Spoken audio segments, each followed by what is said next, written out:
Go New York, go New York, go. Orange and blue skies on a Monday night on Cinco de Mayo. The New York Knicks come back to beat the Boston Celtics. The New York Mets hang on by a thread over the Arizona Diamondbacks. You're watching Mets Daily. Smash that thumbs up on the video right now. Comment below your thoughts on Monday night sweaty one for the teams in orange and blue. Follow me at Jake Brown Radio. Subscribe to Mets Daily. Share the channel. We appreciate your support. It's Tuesday, May 6, 2025. The Mets back in action in Arizona tonight at 9:40 p.m. against the Arizona Diamondbacks. Let's get right to it. The big news of the day, of the week, is Jesse Winker. We knew he was going to the injured list. We have found out the significance of the injury. It is a grade 2 oblique strain for Winker. He will be out 6 to 8 weeks. So today's May 6th. That puts the timeline somewhere around the end of June. I would expect we see Winker at the latest by the 4th of July, but sometime the end of June. So for the next about 2 months, the Mets will have to go without their left-hand hitting DH. And as we talked about yesterday, Brett Baty is up. I expect him to play some games against righties. Maybe he plays at third with Vientos at DH, but another option that could be on the way is Ronnie Mauricio. We learned from Daniel Wexler Rules on Twitter, that he's going up to New York. Now, he doesn't know yet which team, whether it's Brooklyn, Binghamton, or Syracuse, but Mauricio is getting promoted. We know he's in St. Lucie. He's rehabbing. He's getting on his feet. I've talked about Ronnie Mauricio a lot on here. I think at some point this summer, he is going to be the Mets DH. If Starling Marte continues to struggle, if Winker is hurt a while, he is hurt a while, but if they decide from now to the end of June, they find a slot and Mauricio's ready, I think at some point we're seeing Ronnie Mauricio, and next season, Mauricio's going to be the Mets DH. I don't think Winker's back. Marte's obviously not going to be back. I think Ronnie Mauricio is the Mets DH in 2026, but 2025, does he have a shot? I think it's a good sign that he's, getting promoted. Now, again, we don't know where, but at some point in the next couple of weeks, I think he's going to be in Syracuse and getting at-bats in AAA. He's only 12 at-bats so far in Port St. Lucie. But the Mets just wanted to see that he was able to hit, play a little bit of the field, and then get him back to, get him up to tougher competition. So, where does Ronnie fit in? Where does he fit in this DH fold? Let's take a look at the DH situation for the Mets. So, right now, it's Starling Marte and Brett Baty. Those are the two guys. Marte's probably going to get a bulk of the starts, but Baty's going to get a chance as well. Some platoon against righties and lefties. Those are the two main guys. Mark Vientos. Brett Baty, I think, has proven he's better defensively at third than Mark Vientos. Maybe the Mets will DH Vientos some games, play Baty at third. Jeff McNeil. Luisangel Acuna needs to be in the lineup every day. We mention it every day. I'm getting sick and tired of saying it. He didn't play last night, fine. Needs to be there tonight. Needs to be there in almost every night for the New York Mets. So that can be a spot where Tyrone Taylor's hitting the piss off the ball right now. Where Tyrone Taylor's probably going to be in the lineup at center. And if Acuna's playing second, that means where you play McNeil. McNeil, maybe DH. Or McNeil goes to left field. You get Nimmo off his feet with his foot issues, and Nimmo DHs. So those are your 5 internal DH options on the left. I think it's a good problem to have. Listen, if Marte doesn't hit, the Mets have replacements. He'll sit. He'll be on the bench. Maybe at some point he gets cut. But they like, obviously, Marte in the locker room. Now on the right, I mentioned Ronnie Mauricio. He's an option. Drew Gilbert is a guy to keep an eye on. He's got an over 400 on base in AAA. He's hitting really well right now. And I think you got to keep an eye on Drew Gilbert. I think we're going to see Drew Gilbert at some point this year. When is it going to be? We'll see. But Drew Gilbert, a 414 on base in AAA. He's in 273. He's got a homer and 6 RBIs. Not tearing the cover off the ball, but he is getting on base a lot, and I think that's a good sign, and he plays center field. So Drew Gilbert's a name to keep an eye on. Jared Young, I thought he was going to be the guy. They went with Baty. Jared Young's another guy, a lot of, experience in the minor leagues, some major league experience. He's a guy. John Singleton, a name that you remember from his Astros days, Brewer days as a power hitter. Didn't hit a lot for average, but he's got 7 homers in AAA. He's a name to keep in the back of your mind. A guy who's not hitting for power, but is hitting decent in AAA. Joey Meneses, hitting 278, no homers, 19 RBIs in 30 games.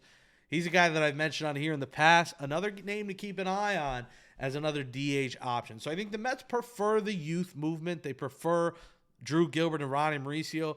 But those 3 veterans below that, Young, Singleton, Meneses, names to just keep in the back of your head, because the Mets are really one injury away. If Marte were to get hurt, Nimmo to get hurt, they're one injury away from, I think, going to one of those guys. on the right-hand side of that screen. One guy who came up and made his debut this season was Daniel Nunes. Now, Daniel Nunes was remarkable in 2024. I think he came out of nowhere. Mets fans were like, who the hell is this guy? A 2.31 ERA over 25 games, 35 innings. 48 strikeouts. He struck out a lot of guys, a whip of .91. Then he got hurt, missed the rest of the season. But Nunes was a guy who was a key part of this Mets bullpen. I think it was nerves. His command obviously wasn't there. He walked all three batters he faced last night for the Mets in that win, 5-4. Reed Garrett put it in a tough spot. Thank you to Josh Naylor for that terrible base running. Not reading the ball well at all. Ends up being a long single from Eugenio Suarez. And somehow Naylor doesn't score. He ends up at second. Garrett catches a break and gets out of it. But, in that eighth inning, Nunes put them in a tough spot. And until he gets his command right, I know it's only one outing. I think Carlos Mendoza learned quickly, hey, maybe we got to use him in mop-up duty and then get him right first. I don't know what it was. The velocity is clearly there with Daniel Nunes. It might have been a nerves thing. He just couldn't control his pitches in his return. So that's something to monitor here with Daniel Nunes in this bullpen. His role just became a lot more important with Young out for the year, with A.J. Minter confirmed out for the season. This is big for Daniel Nunes. They expect him to be a high-leverage guy. Like, this isn't just, give him mop-up duty forever. Daniel Nunes got to be a key part. Reed Garrett, when the clock turns to May, has struggled. Last year, same thing. He dominated the first month. People didn't know him, and then he got rocked. So I think Reed Garrett starting to struggle a little bit. Daniel Nunes, first outing, struggled. So that's going to be something to monitor here for the Mets. A guy who hasn't struggled, who struggled a lot last year, was Griffin Canning. And what a revelation this guy has been. And, I don't know if it's something as simple with Jeremy Hefner and his coaching staff and the pitching lab, which is going to be written about in a New York Times best-selling novel. Maybe it's him just going away from pitches that he got rocked on and going to pitches that work, like the slider. But Griffin Canning is 5-1 now with a 2.5 ERA. He picked up his fifth win in the 5-4 win in Arizona on Monday night as the Mets get it back going. They get to 23-13. They're back to 10 games over 500. But, man, he earned his fifth win in September last year. Griffin Canning was unwatchable. He had a 5.19 ERA last year. He has cut that in half and now has picked up his fifth win on May 5th. He got his fifth win on September 4th last year. So we talked about on here the pitching lab, the pitching factory. Angels, that seems to be where pitching goes to die out there. Like, it seems like they develop pitching terribly. I don't know if it's something as simple as, hey, use this pitch, but, man, Griffin Canning has been a revelation. And it's hard to speak too soon about it, but how could you not be thrilled? Because for $4.25 million, the Mets have gotten a steal out of Griffin Canning. And the way he's using his stuff, he had 6 strikeouts. That's something he struggled with. He gave up a ton of home runs last year. He's not giving up the long ball as much this year. What a story Griffin Canning has been for this New York Mets team. And talk about stepping up when you're down Manaea, when you're down Montas, when you're down Blackburn. I mean, at one point we were talking about Blackburn's going to get the spot over Griffin Canning. Canning's a mainstay now. And the Mets are going to have a different question to ask in a couple of weeks when Manaea and Montas back, and that's, hey, is Montas going to be able to stay in this rotation?